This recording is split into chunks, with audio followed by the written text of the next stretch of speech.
Hi there, welcome. I was just lighting the candle, which reminds us of God's presence as we gather together in this space, you virtually and me here actually in the space, to hear the stories of God's people. Today we're going to journey once again with Jacob and his family, who has now returned to the land of Canaan. And we go years ahead and discover that Jacob has quite a few children, 13 to be in fact. And our story today comes from the book of Genesis, chapter 37, verses 1 to 4 and 12 to 28. Again, that's Genesis chapter 37, verses 1 to 4 and 12 to 28. Hear now this story of Joseph, the one with the many-colored technicolor coat. Jacob, he had 12 sons. Yes, 12 sons and one daughter. But the son who was special to him was Joseph. Jacob liked Joseph so much more than the other sons that he gave Joseph a beautiful coat of many colors with long flowing sleeves. The other sons, well, they did not like this one bit because they were out working in the fields and they were trying to figure out why Joseph never had to work in the fields. And when they saw Joseph with his very special coat, they got very angry. And they couldn't understand why their father didn't give to them also special gifts. But it wasn't just the fact that Joseph got a special coat. Joseph also would come out and look at them working in the fields, tending the flock of sheep, and then he would go back and report to his dad about what they were or were not doing. Well, you can imagine. His brothers did not take kindly to that.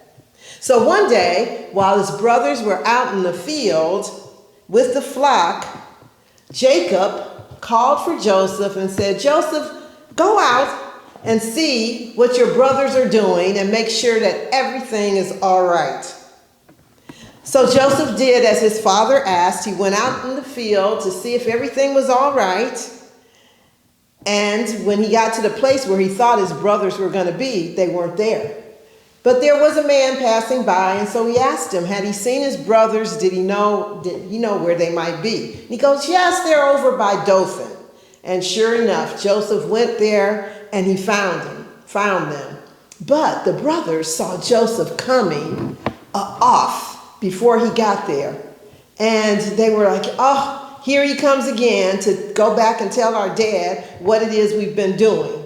And so right then and there, the brothers decided that they were going to kill Joseph and leave him in the pit where they dug a deep hole to gather rainwater so that they could feed the animals. But as he was approaching, Joseph's oldest brother, Reuben, was like, no, we don't want to do that. Why don't we just put him down in the pit and leave him there? And so that's what the brothers did. They put Joseph down in the pit when he arrived, and they took his beautiful coat and they left him there with no water, nothing, and walked away.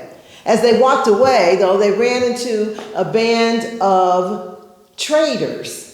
And right then and there on the spot, they decided to sell their youngest brother, Joseph, into slavery to the traders. And so that is what happened. The traders took Joseph off to be a slave. The brothers sold him for 20 pieces of silver. And Joseph went off to Egypt. Soon we'll find out what happened in this story. I guess, too, you're wondering, where are you, Mrs. Burt, giving this story today? Well, today I am here in McNaughton Hall, which has been transformed into the Starship Galaxion flies out of here, and we are at the space station Plymouth for our vacation Bible school that will begin virtually online starting on Monday. If you haven't signed up already, it's still not too late to join the adventure to Mars and beyond, where we can find out, explore where God's power can take us. So friends, have a good week, and I look forward to seeing you soon. Amen.